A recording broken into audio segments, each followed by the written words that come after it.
대전 원도심의 선화단길이라고 들어보셨습니까?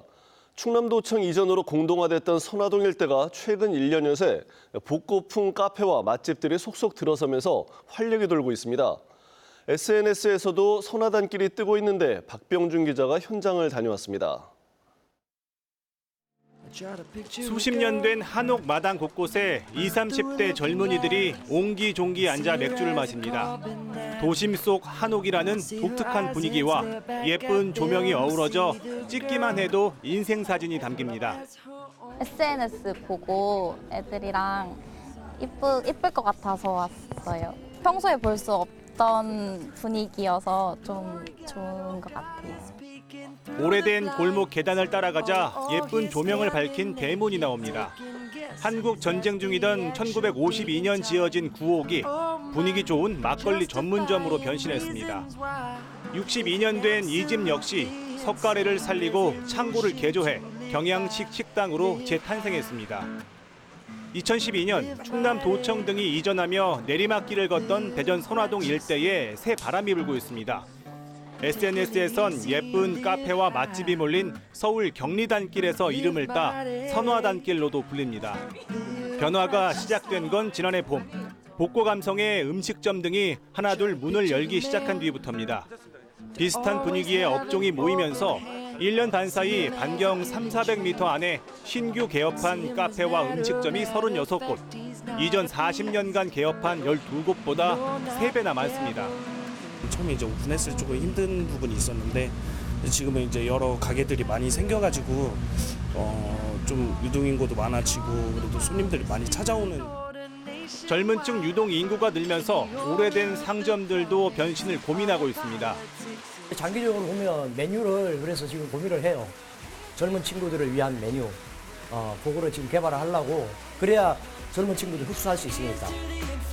낡아 소외받던 지역에 젊은 감각이 합쳐지면서 쇠락의 길을 걷던 원도심에 모처럼 생기가 돌고 있습니다. KBS 뉴스 박병준입니다. 네, 그럼 이번에는 현장을 다녀온 취재기자와 함께 좀 더 자세한 이야기 나눠보겠습니다. 박 기자, 앞서 전해드린 리포트를 보니까 불과 1, 2년 사이인데 선화동 일대가 무척 많이 변했군요. 그렇습니다. 뜨는 상권은 1년이면 변한다, 이런 말이 실감났습니다. 2012년도에 충남도청이 이전한 이후에 불 꺼진 거리로 쇠락하던 곳이 이제는 한눈에 봐도 살아나는 추세였습니다. 지난 1년 반 동안 개업한 카페 등의 숫자가 이전 40년 동안 개업한 숫자보다 3배나 더 많은 것을 보면 알 수가 있는데요. 네. 추가 입점을 준비하는 곳도 늘면서 최근에는 임대 매물을 찾기 힘들다는 게 인근 공인중개사들의 설명이었습니다. 하루에 사람들이 한 두세 통씩 전화가 와요. 네. 음식점을 차리겠다? 아니면 옷가게를 넣어달라, 빈티지 쪽으로. 아니면은 리모델링해서 카페를 차리겠다. 이렇게. 그런데 건물이 없나요? 그렇죠. 건물이 없어요. 네, 이런 선화동뿐만 아니라 대전역 인근 소재동 일대에도 1년 사이에 10여 곳의 카페와 음식점이 들어서면서 변화가 감지되고 있었습니다. 예. 그 쇠락하던 원도심이 어떻게 해서 이렇게 다시 뜨게 된 거죠? 네, 오래된 건물과 또 젊은 감성, 그리고 상대적으로 저렴한 임대료까지 이런 삼박자가 맞아 떨어진 것 같습니다. 최근 전국적으로 뜨고 있는 카페 거리들의 특징을 한 단어로 표현하면 뉴트로입니다. 예. 새로움과 복고의 합성어인데요.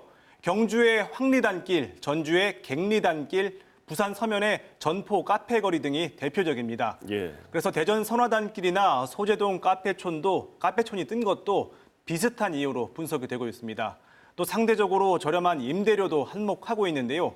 인근 부동산 등에 따르면요, 이 지역 임대료는 3.3제곱미터당 3에서 4만 원으로 대전 둔산이나 유성 신도심 상권보다 30에서 40%가량 저렴한 편입니다. 예. 그런데 이렇게 상권이 활성화되면 다시 또 상가 임대료가 오르고 그 이후에 상인들이 쫓겨나는 둥지 내몰림 현상이라고 하죠. 네. 젠트리피케이션이라고도 하는데 이런 우려는 없습니까? 그렇습니다. 서울 이태원의 경리단길이 대표적인 사례로 꼽히고 있는데 이국적인 음식점과 카페로 유명세를 타면서 2010년에 110개였던 식당이 6년 뒤에는 3배 가까이 늘었습니다. 하지만 곧 이어서 임대료가 올라갔고요. 예. 프랜차이즈 카페들도 우후죽순으로 입점을 하면서 개성을 잃고 현재는 급격히 쇠락을 했습니다. 올 3월 기준에 이 지역 음식점 매출은 전년 대비 20% 넘게 감소했고요.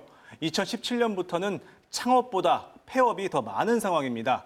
자, 이런 상황을 두고서 전문가들은 황금알을 낳는 거위에 배를 갈랐다 이렇게 이야기하기도 했습니다. 예. 선화단길은 이런 우려를 하기에는 아직 좀 이르지만 참고할 필요는 있어 보입니다. 예.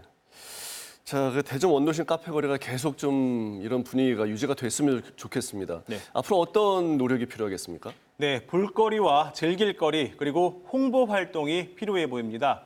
현재 선화단길은 먹거리 외에는 시간을 보낼 곳이 마땅치 않다는 게 약점입니다. 그래서 주변 공원이나 근대 건물을 활용해서 전시회나 문화 공연 같은 것들이 좀 합쳐진다면 좋은 유인책이 될 수 있을 것 같고요. 예. 또 장기적으로는 전국적인 수요를 위한 홍보도 꼭 필요해 보입니다. 홍보 계획을 상인들 스스로가 하기에는 상당히 어려운 부분이 있습니다. 그래서 그런 홍보 계획들을 좀 관해서 지원해 줄 수 있다라면 이 거리에 어떤 자리매김을 하는데 굉장히 도움이 될 거라고 생각하고 있습니다.